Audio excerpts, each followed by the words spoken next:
آپ نے جو سوال کیا ہے اس میں دو لفظ استعمال کیے ہیں. ان کا سوال ہے آج کل کے جو احناف اور دیوبندی ہیں ان کے عقیدے کے بارے میں آپ کا کیا موقف ہے؟ یہی سوال ہے آپ کا. ان کے عقیدے کے بارے میں ہمارا کیا موقف ہے اور سلف کے عقیدے سے وہ کتنا ٹکراتا ہے. تو یہاں پر دو چیزیں آپ نے ذکر کی ہیں، ایک ہے دیوبندیت اور ایک ہے حنفیت. علماء احناف میں اور علماء دیوبند میں بہت سارے مسائل میں کافی بڑا فرق پایا جاتا ہے. ہندوستان میں جو احناف ہیں وہ عموماً دیوبندی مکتب فکر سے متاثر ہیں، اور عرب دنیا میں جو احناف ہیں وہ دیوبندیت سے واقف نہیں. وہ امام ابو حنیفہ رحمۃ اللہ علیہ کے مقلد ہیں یا ان کی فقہ کے مطابق چلتے ہیں. امام ابو حنیفہ رحمۃ اللہ علیہ کے مسلک پر یا ان کی فقہ پر چلنے والوں کے یہاں اجتہادی مسائل میں، فقہی مسائل میں ہم سے اختلاف ہے.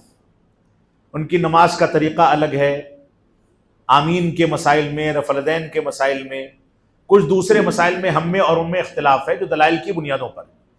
لیکن یہ اختلاف اجتہادی نوعیت کا عموماً ہے،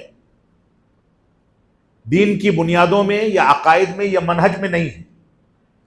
لیکن دیوبندیت سے ہمارا اختلاف بڑھ جاتا ہے، کیونکہ دیوبندیوں نے حنفیت کو یا علماء احناف کے مسلک یا فقہ حنفی کو ایک نیا رخ دے دیا ہے.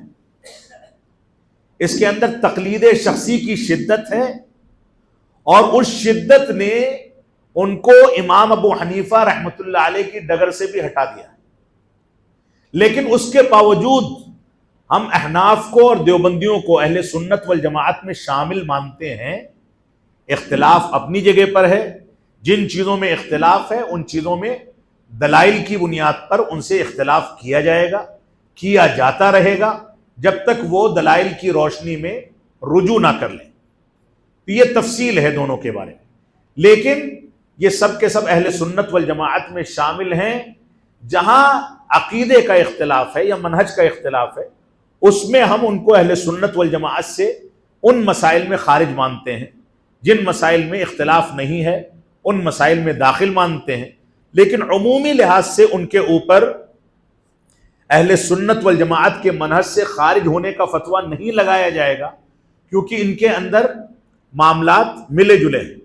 کچھ لوگ حنفی ہونے کے باوجود اہل سنت والجماعت سے قریب ہیں، اور کچھ لوگ دیوبندی ہونے کے باوجود علماء احناف اور اہل سنت والجماعت سے قریب ہیں. لہذا اگر مطلقاً حکم لگا دیا جائے گا تو اس کی وجہ سے مسائل کھڑے ہوں گے. بہت سے ایسے افراد جنہوں نے بڑی غلطیاں نہیں کی ہیں وہ بھی زد میں آ جائیں گے.